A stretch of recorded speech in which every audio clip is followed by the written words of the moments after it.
Okay. हरे कृष्णा। ओम अज्ञानतिमिरन्धस्य ज्ञानाञ्जनशलाकया चक्षुरुन्मीलितं येन तस्मै श्रीगुरवे नमः। नमः विष्णुपदाय कृष्णप्रेष्ठाय भूतले श्रीमते भक्तिवेदान्त स्वामिनिति नाम्ने। नमस्ते सरस्वती देवे गौरवाणी प्रचारिणे निर्विशेष शून्यवादी पाश्चात्य देशतारिणे। हे कृष्ण करुणा सिंधु दीनबंधु जगत्पते गोपेश गोपिका कंठ राधा कांत नमस्तुते। तप्त कांचन गौरंगी राधे वृंदावनेश्वरी वृषभानुसुते देवी प्रणमामि हरिप्रिये। जय श्री कृष्ण चैतन्य प्रभु नित्यानंद श्री अद्वैत गदाधर शिवासादि श्री गौर भक्त बिंद।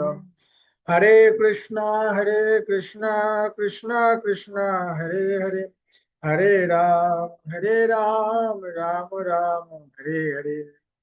नारायणाय नमस्कृतं नरं चैव नरोत्तमं देवीं सरस्वती व्यासं ततो जयमुदीरयेत्। नष्टप्रियः स्वभद्रेषु नित्यं भगवत सेवया भगवत उत्तमश्लोके भक्तिर्भवति नैष्टिकी। मुखं करोति वाचनं पुंहं लङ्घयते गिरिं यत्कृपतमहं वन्दे श्रीगुरुदिनतारिणम्। परमानंद माधव श्री चैतन्य ईश्वरं हरि ओम तत्सत्। ओम नमो भगवते वासुदेवाय।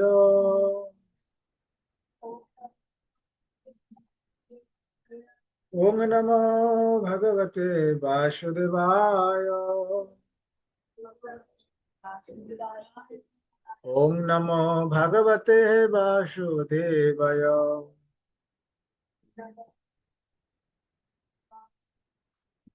हरे कृष्णा। श्रीमद् भागवत गीता षष्ठ अध्याय ध्यान योग श्लोक संख्या 40।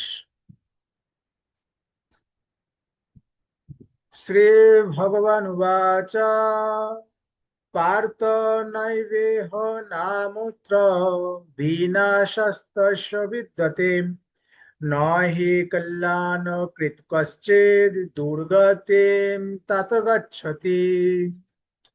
श्री भगवान उवाच पार्थ नैवेह नामुत्र विनाशस्तस्य विद्यते न हि कल्याणकृत् कश्चित् दुर्गतिं तात गच्छति। बोलो।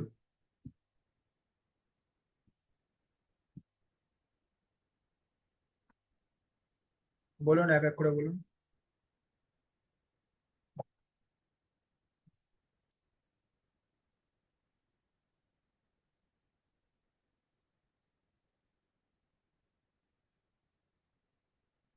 কে বলেছে শ্লোকটা?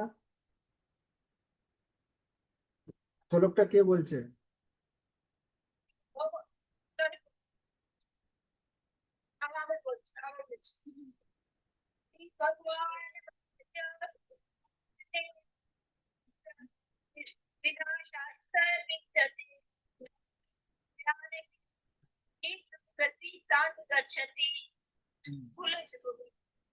ওকে, নেক্সট।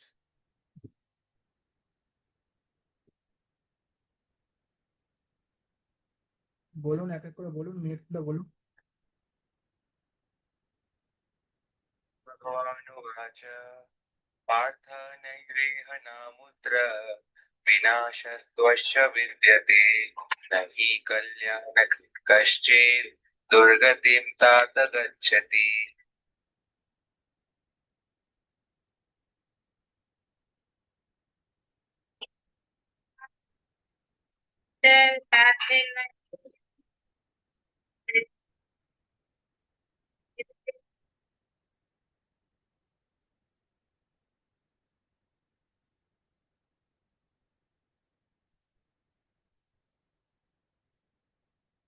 বলুন এক এক করে।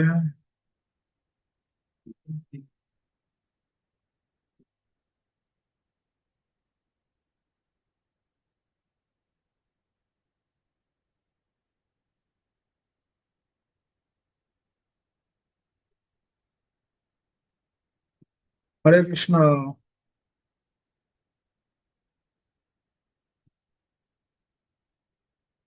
পুষ্পা মাতাজি বলুন।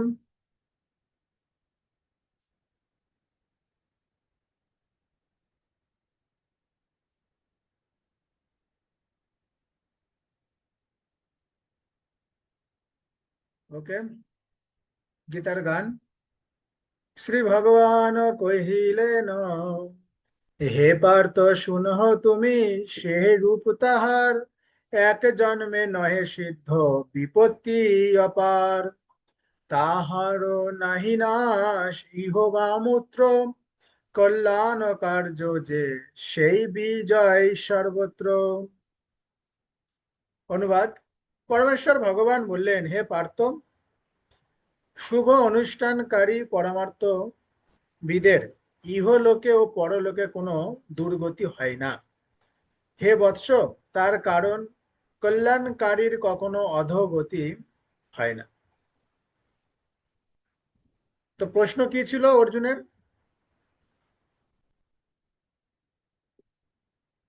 অর্জুনের প্রশ্ন কি ছিল?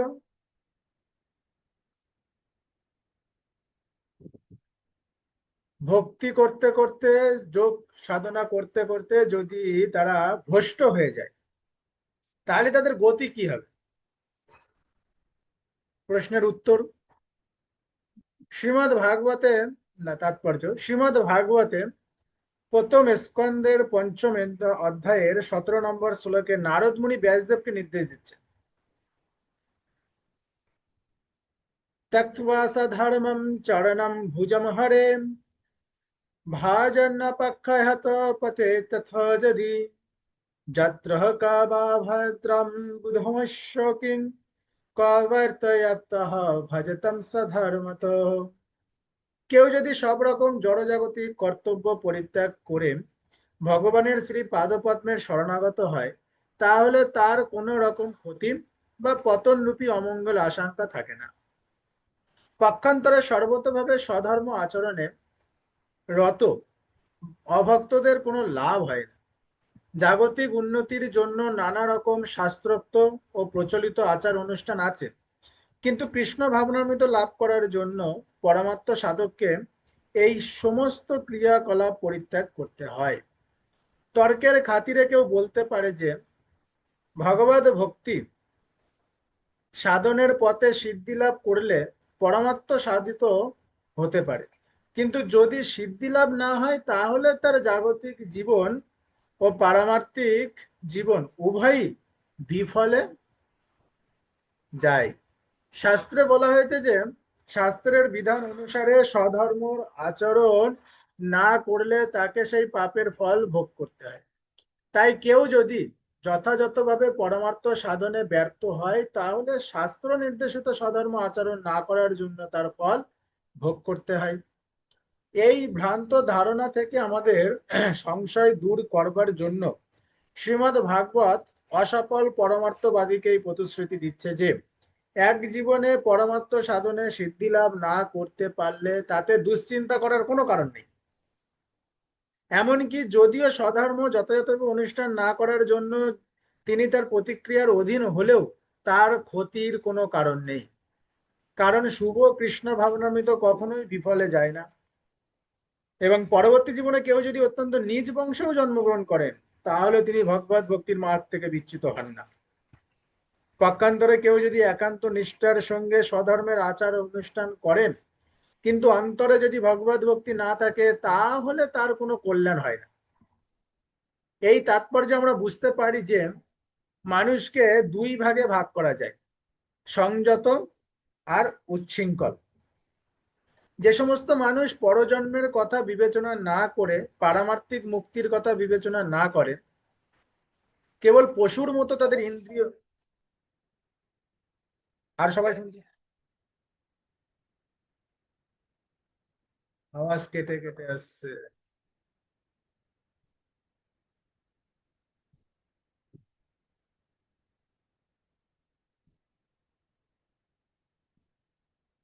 শোনা যাচ্ছে?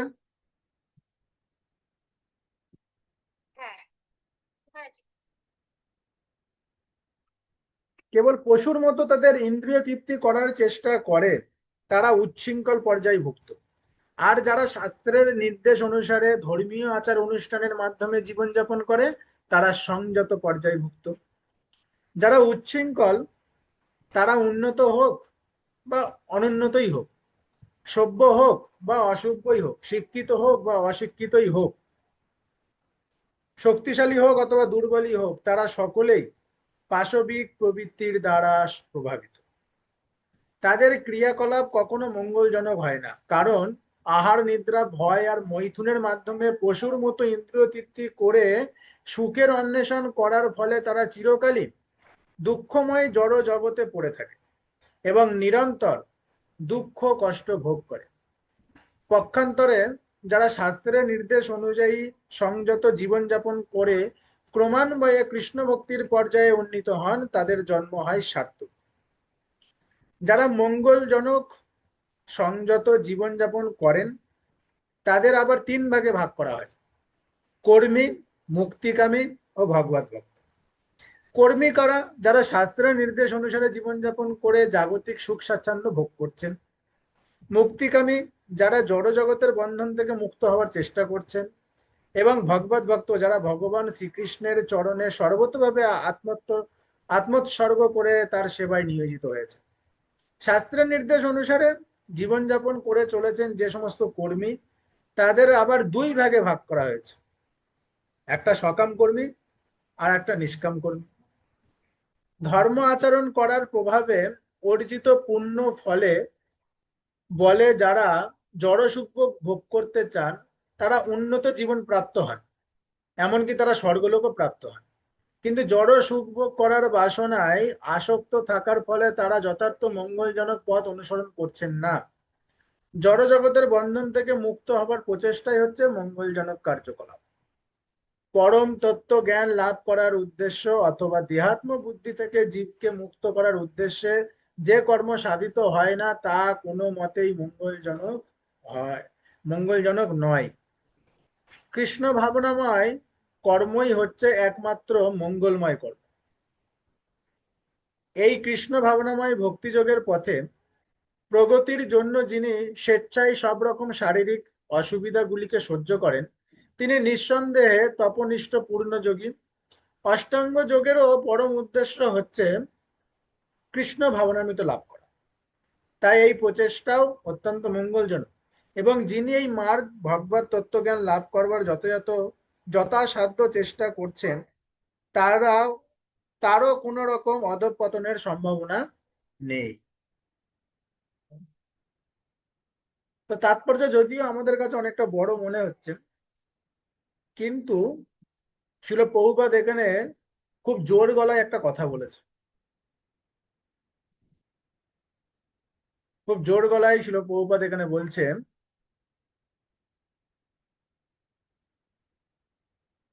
শাস্ত্রে বলা হয়েছে শাস্ত্রের বিধান অনুসারে স্বধর্মের আচরণ না করলে তাকে সেই পাপের ফল ভোগ করতে হয়। তার মানে শাস্ত্রের বিধান অনুসারে যদি আমরা স্বধর্ম মানে কি? নিজ ধর্ম। এই স্বধর্ম আচরণ না করলে তাকে সেই পাপের ফল ভোগ করতে হয়। তাই কেউ যদি যথাযথভাবে পরমার্থ সাধনে ব্যর্থ হয় তাহলে শাস্ত্র নির্দেশিত স্বধর্ম আচরণ না করার জন্য তার ফল ভোগ করতে হয়। এই ভ্রান্ত ধারণা থেকে আমাদের সংশয় দূর করবার জন্য শ্রীমদ্ ভাগবত অসফল পরমার্থবাদীকে প্রতিশ্রুতি দিচ্ছে যে এক জীবনে পরমার্থ সাধনে সিদ্ধি লাভ না করতে পারলেও তাতে দুশ্চিন্তা করার কোনো কারণ নেই। এই এক জীবনে যদি আমরা পরমার্থ সিদ্ধি লাভ না করতে পারি তাহলে আমাদের দুশ্চিন্তা করার কোনো কারণ নেই। শিল প্রভুপাদ খুব জোর গলায় এটা বলেছে। কেন কারণ নেই? তারপরে কি বলছেন? এমনকি যদিও স্বধর্ম যথাযথ অনুষ্ঠান না করার জন্য তিনি তার প্রতিক্রিয়ার অধীন হলেও তার ক্ষতিরও কোনো কারণ নেই। যদিও সে স্বধর্ম সঠিকভাবে পালন করছে না তবুও তার কোনো ক্ষতির কারণ নেই। তারপরে কি বলছেন? কারণ শুভ কৃষ্ণ ভাবনামৃত কখনো বিফলে যায় না। এবং পরবর্তী জীবনে কেউ যদি অত্যন্ত নিজ বংশেও জন্মগ্রহণ করে, অত্যন্ত নিজ বংশেও যদি সে জন্মগ্রহণ করে,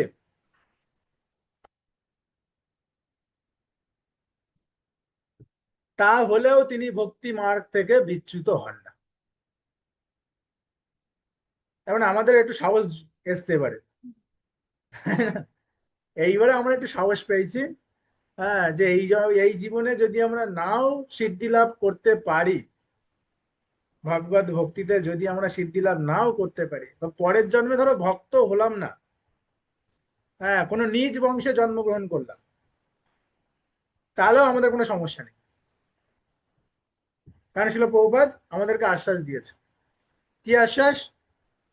যে ভক্তি মার্গ থেকে বিচ্যুত হন না, যদিও সে নিজ বংশে জন্মগ্রহণ করুক না কেন, সে ভক্তি মার্গ থেকে কখনো বিচ্যুত হন না। ওই কারণে আমাদের সাধন ভজন, সে গৃহে থাক বা মন্দিরে থাক, সাধন ভজনটা কিভাবে করতে হবে আমাদের এই প্রসেসটাকে জানতে হবে। যে সাধন ভজন আমরা কিভাবে করবো, চৈতন্য মহাপ্রভু বলছে না, দ্বারেতে 10-5 মিলে দ্বারেতে বসিয়া কীর্তন করহ সদা হাতে করতালি দিয়া। একটা গৃহে আমরা কিভাবে সাধন ভজন করব, আমার সেই 7টা পয়েন্ট দেওয়া ছিল। কার কার মনে আছে সেই 7টা পয়েন্ট?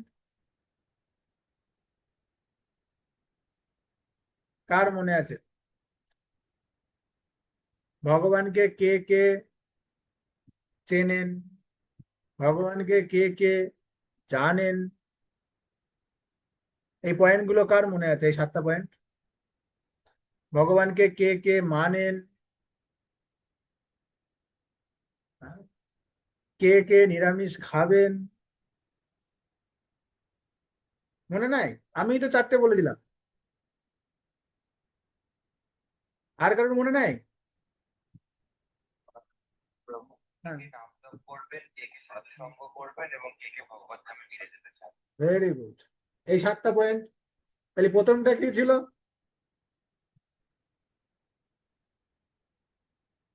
ফার্স্ট পয়েন্ট কি ছিল? কে কে ভগবানকে কে কে ভগবানকে জানেন। চেনেন, কে কে ভগবানকে চেনেন। আচ্ছা, ভগবানকে চিনতে গেলে কি করতে হবে? তার সম্পর্কে জানতে হবে না? না জানলে চিনবেন কি করে? আর জানতে গেলে কি করতে হবে? মানতে হবে, কারণ বিশ্বাস। চিনতে গেলে জানতে হবে, জানতে গেলে মানতে হবে, আর মানতে গেলে,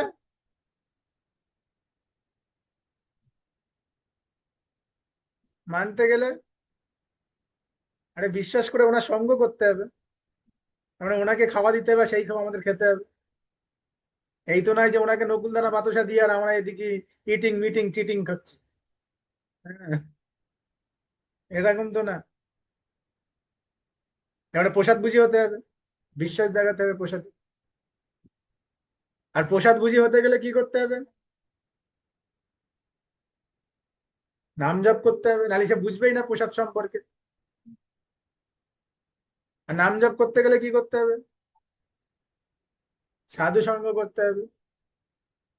আর সাধু সঙ্গ করলে কোথায় যেতে হবে? ভাগবত ধাম। একদম এই 7টা পয়েন্ট, এইভাবে আমাদের এই গৃহে সাধন ভজন করতে হবে। হ্যাঁ, গৃহে থেকেও আমরা ভাগবত ধামে যেতে পারি, গৃহে থেকেও ভাগবত ধামের টিকিট ফাইনাল। শুধু এই না যে যারা মঠ মন্দিরে আছে তারাই ভাগবত ধাম যাবে। আর ভাগবত ধাম যাওয়া এতটা সহজ না। ভাগবত ধাম এক জন্মে তো হবে না। আর যদিও হয় তার মানে সে পরের জন্মে, সে আগের জন্মে বহু সাধন ভজন করে এসছে, ওই জন্য এই জন্মে সে ভাগবত ধাম যাচ্ছে। আর এই জন্মে যারা সাধন ভজন করছে, যারা নতুন আছে, তারা যে এই জন্মে সাধন ভজন করছে, তারা এই জন্মে হয়তো নাও যেতে পারে, আবার যেতেও পারে। ওই জন্যই শাস্ত্রে তো বলে দিয়েছে, বহু নাম জন্ম নামান্তে জ্ঞান বান প্রপারদতে বাসুদেব সর্বমিতি সহ মহাত্মা সুদুর্লভ। কে ভাগবত ধাম যাবে? যে সুদুর্লভ। আর কে সুদুর্লভ? যার বাসুদেবের প্রতি মতি হয়েছে। কার বাসুদেবের প্রতি মতি হয়েছে? যে জ্ঞানবান ব্যক্তির কাছে গিয়েছে। আর সে কত জন্মে গিয়েছে? বহু জন্মে গিয়েছে। ওই জন্য বহু নাম জন্ম নামান্তে জ্ঞানবান বান প্রপদ্য। বহুবার জন্ম নেওয়ার পরে তারপরে এই ব্রহ্মাণ্ড ভূমিতে কোনো ভাগ্যবান জীব সেই জ্ঞানবান ব্যক্তির কাছে যায়, তারপরে তার বাসুদেবের প্রতি মতি হয়,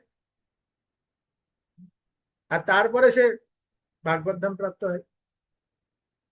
আর আমরা এই জন্মে এসেই দুদিন ভক্তি জীবনে এসেই দুদিন সাধু হয়েই ব্যাস আমরা বিরাট বড় ভক্ত হয়ে গেছি। হরে কৃষ্ণ। না, ভক্ত, ভক্ত কাকে বলে? যার ভেতরে ভক্তি থাকে। ভক্তি কার ভেতরে থাকে? ভক্তের হৃদয়ে। তো এখন আমরা যদি মনে করি আমরা ভক্ত হয়ে গেছি, তাহলে ভক্তি আমাদের হৃদয়ে আছে? আমরা যদি মনে করি যে আমরা ভক্ত হয়ে গেছি, আমাদের আর কোনো ভক্তের কাছে যেতে লাগবে না, আমাদের হৃদয়ে তাহলে ভক্তি আছে? যে ভক্তের কাছে যাওয়াটাকে ইনকার করে দিচ্ছে তার হৃদয়ে ভক্তি আছে? যে ভক্তের কাছে যাওয়ার জন্য উৎসুক তার মানে তার হৃদয়ে ভক্তি আছে।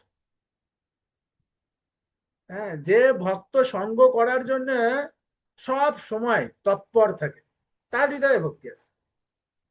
এখন কেউ যদি ভক্তের কাছে যেতে চাইছে না, ভক্ত সঙ্গ করতে চাইছে না, হ্যাঁ, ভক্তের কথা শুনতে চাইছে না, সে নিজেকে বিরাট বড় ভক্ত মনে করেছে, তাহলে তার হৃদয়ে ভক্তি আছে? না। তার মানে ভক্তি কোথা থেকে আসে? ভক্তের কাছ থেকে। ভক্ত কিভাবে তৈরি হচ্ছে? না, সেবা করে। একজন ভক্ত কিভাবে তৈরি হচ্ছে? সেবা করে। আমাদের এই লিঙ্ক গুলো ধরে নিতে হবে, নাহলে আমরা বুঝতে পারবো না যে আমরা ভক্তি করছি না করছি না।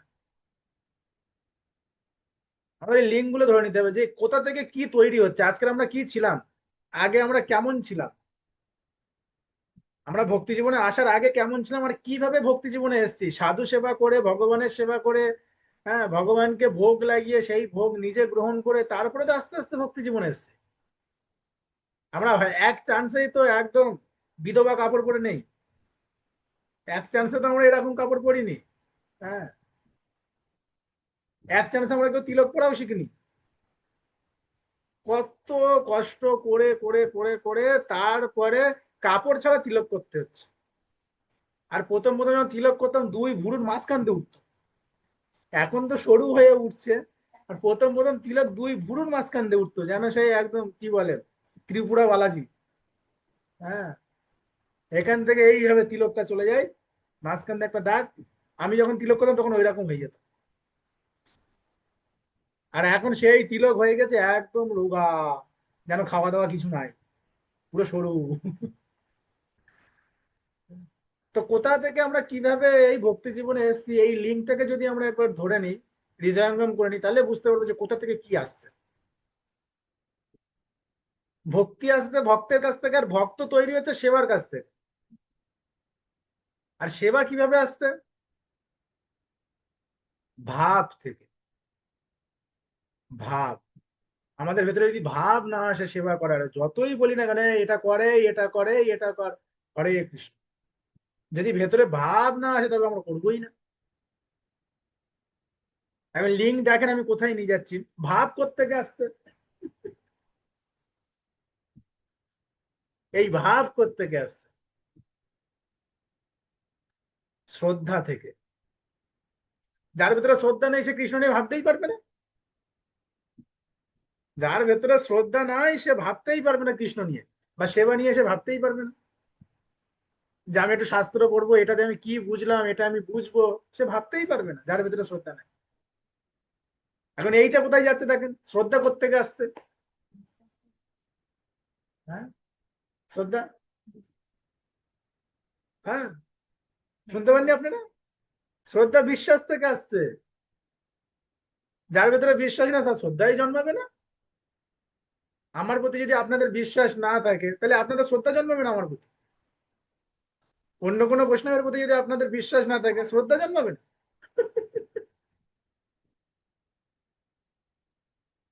এবারে বিশ্বাস কোথা থেকে আসছে?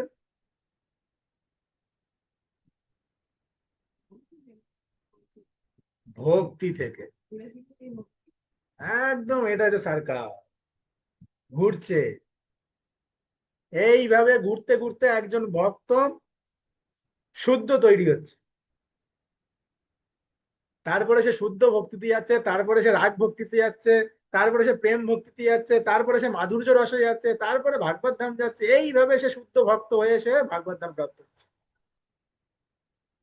আমরা যদি এই লিঙ্কটাকে জানতে পারি, তাহলে আমরা গৃহ থেকেও সাধন ভজন করে ভগবত ভক্তি, ভাগবত ধাম প্রাপ্ত হতে পারি। এই লিঙ্কটাকে আমাদের জেনে নিতে হবে, এটাকে আমাদেরকে বুঝতে হবে। গৃহ থেকেও সাধন ভজন করা যায়। এখন কোন গৃহে সাধন ভজন করা খুব সহজ হয়? কোন সংসারে সাধন ভজন করা খুব সহজ হয়? সংসার নয়, কৃষ্ণের করে দেবে, অসুবিধা নাই। কৃষ্ণের সংসার, হ্যাঁ, কৃষ্ণের সংসার, সেই সংসারে সাধন ভজন খুব সহজ হয়ে যায়। কিন্তু এখন দেখা যাচ্ছে বেশিরভাগ সংসার যদিও কৃষ্ণের হচ্ছে, কিন্তু সেই সংসারে যত ঝামেলা। যদিও সেটা কৃষ্ণের হয়ে যাচ্ছে, কিন্তু সেই সংসারেই বেশি ঝামেলা। এই আমি এখন এই সেবাটা করবো না, তুই কর। না, তোর করতে হবে, ভক্ত হয়েছিস কিসের জন্য? সংসার করবি, এখন সেবা করবি না, ব্যাস ঝামেলা লেগে যাবে। একটা টাইম থাকে, সকালের সেবা এ করবে, দুপুরের সেবা ও করবে, সন্ধ্যার সেবা ও করবে, টাইম থাকে। এখন যার সন্ধ্যার সেবা, সে যদি বলে না আমি আজকে সন্ধ্যার সেবা করবো না, তুই কর, তখন সে বলবে "ওই, আমি দুপুরের সেবা করেছি, আমি সন্ধ্যার সেবা করবো না, তুই কর"। ব্যাস, ঝামেলা শুরু। হ্যাঁ, ঝামেলা লেগে যাবে। এই কৃষ্ণের সংসারেও এরকম ঝামেলা হচ্ছে। তাহলে কি হবে? তাহলে কোন সংসারে সাধন ভজন করা সহজ হবে? কোন সংসারে সাধন ভজন করা সহজ হবে? বলুন, কোন সংসারে সাধন ভজন করা সহজ হবে?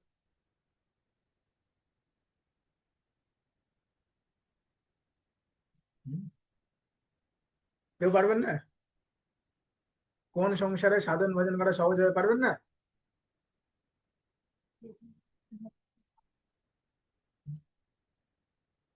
কেউ পারবেন না?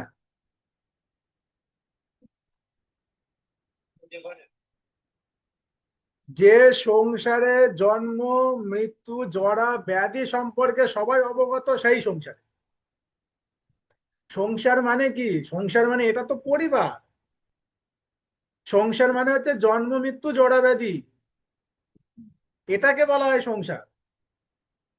এই সম্পর্কে যারা অবগত, সে তার নিজের দেহরূপ এই সংসারের মধ্যে ভালোভাবে সাধন ভজন করতে পারে। আপনারা হয়তো মনে করছেন আমি একটা পরিবারের কথা বলছি, সংসার,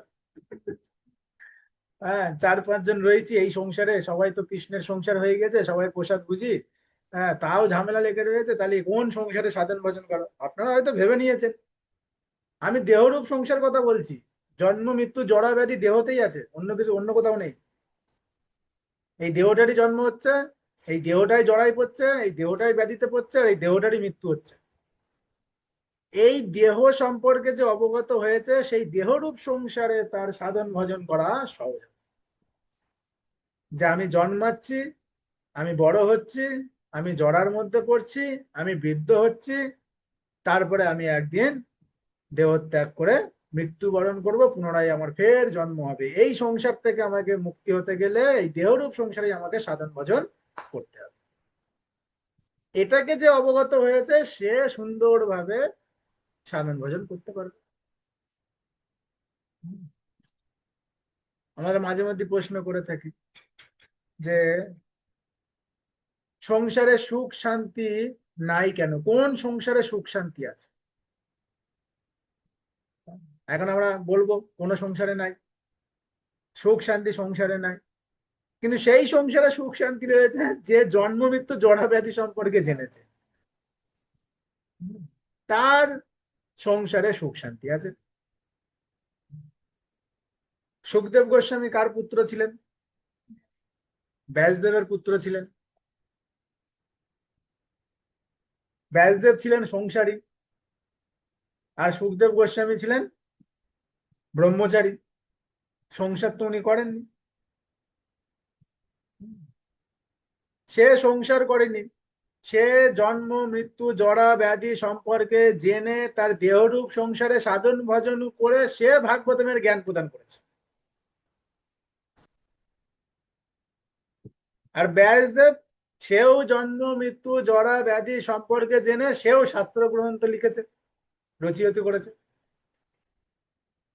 তার মানে ব্যাসদেবেরও শান্তি ছিল, সুখ ছিল, সেও জন্ম মৃত্যু জরা ব্যাধি সম্পর্কে জেনেছে। সুখদেব গোস্বামীরও শান্তি ছিল। তো এখানে আমি এই কথাটা এই কারণেই বলছি, ব্যাসদেব ছিল গৃহস্থ, সুখদেব ছিল ব্রহ্মচারী। তার মানে দুজনের হৃদয়ে কিন্তু সুখ শান্তি আছে। কেন? এ গৃহে থেকেও সুখ শান্তি কি করে লাভ করছে, তাহলে আমরা কেন পারবো না?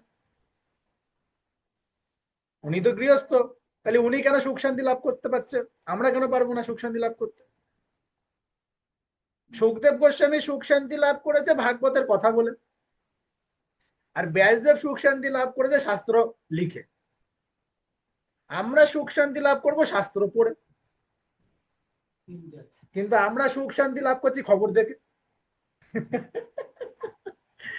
আমরা সুখ শান্তি লাভ করছি খবরের কাগজ পড়ে। এতে বাস্তবে সুখ নাই, শান্তি নাই। সুখ শান্তি একমাত্র শাস্ত্রতেই আছে, আনন্দ একমাত্র শাস্ত্রতেই আছে। আনন্দ আছে সাধু সঙ্গেতে, নাম জপে, সেখানে সুখ শান্তিও পাওয়া যায়। সে ব্রহ্মচারী হোক আর গৃহস্থ, সেও সুখে থাকবে, শান্তিতে থাকবে, আনন্দে থাকবে, যদি সে শাস্ত্র নিয়ে অধ্যয়ন করে, শাস্ত্র নিয়ে ঘেটাঘুটি করে, সাধু সঙ্গ করে, নাম সেবা করে, নাম জপ করে, তাহলে তারা গৃহে থেকেও এত সুন্দরভাবে সাধন ভাষণ করতে পারবে যে দেখা যাচ্ছে মঠ মন্দিরের লোক পিছিয়ে গেল, কিন্তু গৃহস্থ ঠিক ভাগবত ধাম প্রাপ্ত। হুম, আরামসে পৌঁছে যাবে, একদম রিজার্ভেশন টিকিট, আরামসে সেখানে চলে যাবে। এই জন্যই তো আমাদের নরোত্তম দাস ঠাকুর বলছেন, ছাড়িয়া বৈষ্ণব সেবা নিস্তার পাইয়াছে। ভাগবত ধাম যেতে গেলে গৃহস্থদের প্রধান কার্য হচ্ছে এই বৈষ্ণব সেবা করা। গৃহস্থদের প্রধান কার্য, মঠ মন্দিরের সেবা হচ্ছে ভগবানের সেবা। মঠ মন্দিরে আপনি বৈষ্ণব সেবা করতে পারবেন না, কিন্তু একজন বৈষ্ণবকে গৃহে ডেকে নিয়ে এসে গৃহে তার ভালোভাবে সেবা করতে পারবেন। হ্যাঁ, গৃহস্থদের প্রধান কার্যই হচ্ছে বৈষ্ণব সেবা। গৃহস্থদের প্রধান কার্যই হচ্ছে নাম নাম জপ করা। গৃহস্থদের প্রধান কার্যই হচ্ছে প্রসাদ সেবন করা। কারণ মঠ মন্দির অলরেডি প্রসাদ হয়, সেখানে সে যেই যাক না কেন প্রসাদই পাবে। কিন্তু গৃহে হওয়া কিন্তু খুব কঠিন। তাই গৃহস্থদের এই মেন মেন যে প্রধান কার্য আছে, সর্বপ্রথম কার্য হচ্ছেই বৈষ্ণব সেবা, যার কারণে সে ভাগবত ধাম যেতে পারে বৈষ্ণব সেবা। কারণ বৈষ্ণব সেবায় কে সন্তুষ্ট হয়? ভগবান শ্রীকৃষ্ণ এই বৈষ্ণব সেবাতে সন্তুষ্ট হয়। তাই গৃহস্থদের ওই কারণেই প্রধান কার্য দিয়েছে বৈষ্ণব সেবা। ওই জন্যই চৈতন্য মহাপ্রভু প্রতি দ্বারে দ্বারে গিয়ে বলছে, তোমরা বলো কৃষ্ণ, ভজ কৃষ্ণ, করো কৃষ্ণ শিক্ষা। এখন যে গৃহে থেকেও কৃষ্ণ বলবে, কৃষ্ণ ভজবে, কৃষ্ণ শিক্ষা গ্রহণ করবে, তার মানে সে বৈষ্ণব হয়ে উঠবে। নারী তো চৈতন্য মহাপ্রভু তো করতে পারতেন, হ্যাঁ প্রভুপাদ কবে আসবে, কবে ইসকন তৈরি করবে, ধুস আমি একটা ইসকন তৈরি করে নি, মন্দির তৈরি করে সবাইকে এখানে ডেকে ভক্তি করাই, করতে পারতেন। মহাপ্রভু কেন দাঁড়ে দাঁড়ে গিয়েছেন? কারণ মহাপ্রভু এটা শিক্ষা দিচ্ছে গৃহস্থদের যে প্রধান কার্যই হচ্ছে বৈষ্ণব সেবা। ওই জন্য আমি দাঁড়ে দাঁড়ে যাচ্ছি। আর আমরা তো দাঁড়ে দাঁড়ে যাই, একটু ভালো খাবো, হ্যাঁ, একটু শান্তিতে থাকবো, হ্যাঁ, একটু রাগ হয়ে গেলেই মেয়ের বাড়ি চলে যাব, একটু কিছু হলেই বাপের বাড়ি চলে যাব। একটা বাংলায় একটা গান আছে না, আমি আগে শুনেছি গানটা, হ্যাঁ, এবার পুজোয় চাই আমার বেনারসি শাড়ি রে, নইলে যাব বাপের বাড়ি, গলায় দড়ি দেব রে। হ্যাঁ, যদি এই পুজোতে আমার বেনারসি শাড়ি না দিয়েছে, আমি বাপের বাড়ি চলে যাবো আর গিয়ে গলায় দড়ি দেবো, ব্যাস, একটু রাগ হলেই চলে যাবে। হ্যাঁ,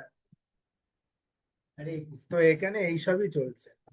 ওই জন্য আমাদের চৈতন্য মহাপ্রভুর এই শিক্ষাটাকে গ্রহণ করতে হবে, এমন ভাবে গ্রহণ করতে হবে যাতে এই চিত্তরূপ যে দর্পণ রয়েছে এটা মার্জন হয়।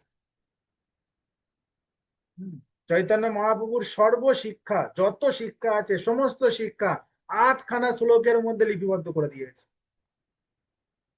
হ্যাঁ, যেখানে প্রথমেই বলছে চেত দর্পণ মার্জনম ভব মহাদাবাগ্নি নির্বাপন শ্রেয় কৈরব চন্দ্রিকা বিতরণম বিদ্যা বধু জীবনম। তোমার চিত্তরূপ দর্পণ মার্জন করো, চেত দর্পণ, তারপরে তুমি এই ভব মহা দাবাগ্নি নির্বাপন, এই ভব মহা অগ্নি যে দাবাগ্নি চলছে এই সংসারে, হ্যাঁ, এখান থেকে তুমি উদ্ধার পেতে পারো। তারপরের লাইনে, তারপরের শ্লোকে বলছে আনন্দম বুদ্ধিবর্ধনম প্রতিপদম পূর্ণামৃত স্বাদান। তুমি আনন্দ লাভ করতে পারো, আনন্দে তুমি সবসময় আনন্দিত থাকতে পারো, তোমার হৃদয় আনন্দিত বর্ধিত হবে। 3 নম্বরে বলছে তৃণহাদপি সুনিজন তররূপী সহিষ্ণু আমানি না মানদেন কীর্তনীয় সদা। এগুলো তুমি তখনই করতে পারবে, তখনই তুমি আনন্দ লাভ করতে পারবে যখন তুমি তৃণের মতো হবে। তোমাকে তৃণা দপি, তৃণকে যদি দপন করা হয় তবুও কিছুক্ষণ পরে সে মাথা খাড়া হয়ে দাঁড়ায়। তৃণাদপি শুনিছেন তররূপী সহিষ্ণু না, একটা বৃক্ষ কতটা সহিষ্ণুতা, কতটা সে কষ্ট সহ্য করে দাঁড়িয়ে রয়েছে, রোদে জলে ঝড়ে বাজ পড়ছে সেও তবুও দাঁড়িয়ে রয়েছে, তবুও ভগবানের কাছে একবারে প্রার্থনা করে না, হে ভগবান আমাকে কেন এত কষ্ট দিচ্ছ। এইরকম সহিষ্ণুতা। আর আমাদের একটু কিছু হলেই তোমার নাম করছি, সারাটা জীবন তোমার নাম করছি, তবু আমার এত কষ্ট, ব্যাস। হরে কৃষ্ণ। হ্যাঁ, যদি কষ্টের কথাই বলতে হয় তবে কুন্তী দেবীর শিক্ষা পড়ো। হ্যাঁ, যে কুন্তী দেবীর শিক্ষা যে বইটা আছে ওইটা পড়ো, সেখানে কষ্টের বন্যা বইয়ে দিয়ে গিয়েছে। কুন্তী দেবী নিজে প্রার্থনা করছে আমার যেন জীবনে সুখ না আসে, আমার যেন দুঃখই আসে শুধু, মানে হে কৃষ্ণ, হয়তো আমি তোমার পিসি কিন্তু যত দুঃখ এসে ততবার আমি তোমাকে পেয়েছি, আর যেই সুখ এসেছে তখন আর তোমাকে পাইনি, তাই আমাকে দুঃখই দাও, আমাকে সুখ দেওয়ার দরকার নেই। যদি কষ্টের কথাই বলতে হয় তবে সেইটা কুন্তী দেবী শিক্ষা পড়ো। আর যদি বাল্য বয়সে ভগবত ভক্তি করতে সমস্যা হয় তবে ধ্রুব চরিত্র পড়ো, প্রহ্লাদ চরিত্র পড়ো। বাল্য বয়সেও কিভাবে কৃষ্ণ ভজন করা যাবে, সাধন ভজন করা যাবে সেখানে উল্লেখ করা হয়েছে। তো যেভাবেই হোক না কেন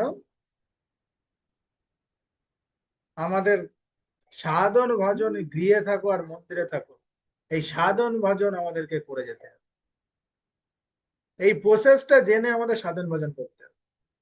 ওই কারণে প্রভুপাদ এখানে বলছে যদি সে নিজ বংশেও জন্মগ্রহণ করেন তাহলেও তিনি ভগবত ভক্তির মার্গ থেকে কখনো বিচ্যুত হন না। যদি সে নিজ বংশেও জন্মগ্রহণ করে, আমাদের তো এখনই ভয় লাগছে, হ্যাঁ, এই দুঃখের সংসারে জন্মগ্রহণ করেছি, সুখ নেই শান্তি নেই কিছু নেই। আর প্রভুপাদ তো বলছে নিজ বংশে, তখন যদি নিজ বংশে আমাদের জন্মগ্রহণ হয় তাহলে আমাদের অবস্থাটা কি হবে। এখনই ইনকাম কম, অর্থ কম, সম্পত্তি কম, খাওয়া দাওয়া ঠিকভাবে হচ্ছে না, চলাফেরা ঘোরাফেরা ঠিকভাবে হচ্ছে না, আর তখন যদি নিজ বংশে জন্মগ্রহণ করা হয় তখন কি হবে, তখন তো আরো কিছু হবে না। তার মানে এখন থেকে আমাদের চিন্তা ভাবনা হচ্ছে তখন যদি নিজ বংশে জন্মগ্রহণ হয় তখন ভগবত ভক্তি ছেড়ে দেবো। ওই কারণে শিল প্রভুপাদ এই কঠিন কঠিন শব্দগুলো এখানে এই কারণে উল্লেখ করে দিয়ে গেছে, যাতে আমাদের এখন থেকে সাহসটা আসে, যদি নিজ বংশে আমাদের জন্মগ্রহণ হয় তবে সে ভক্তিমার্গ থেকে কখনো বিচ্যুত হয় না। এই সাহসটা আমাদের নিয়ে আসা দরকার। যে বংশেই আমরা যাই না কেন আমাদের কখনো ভক্তিমার্গ থেকে বিচ্যুত তো হয় না, আর আমাদের বিচ্যুত হওয়ার কোনো যেন কারণ না আসে। এমন ভাবে আমাদের সাধন ভজন করতে।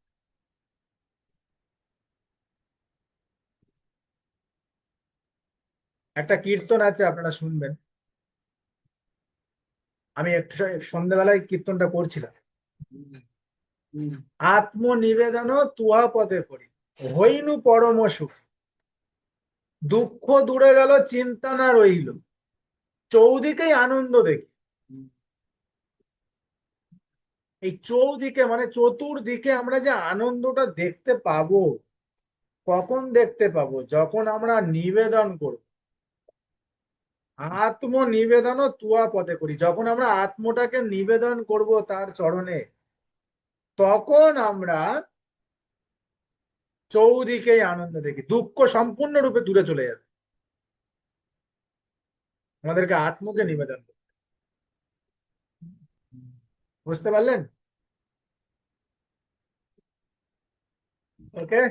হরে কৃষ্ণ, হরে কৃষ্ণ, কৃষ্ণ কৃষ্ণ, হরে হরে, হরে রাম, হরে রাম, রাম রাম, হরে হরে। जय श्रीमद् भागवत गीता की, श्रील प्रभुपाद की, अनंत कोटि वैष्णव भक्त वृंद की, निताय गौर प्रेमानंदे। हरे कृष्ण।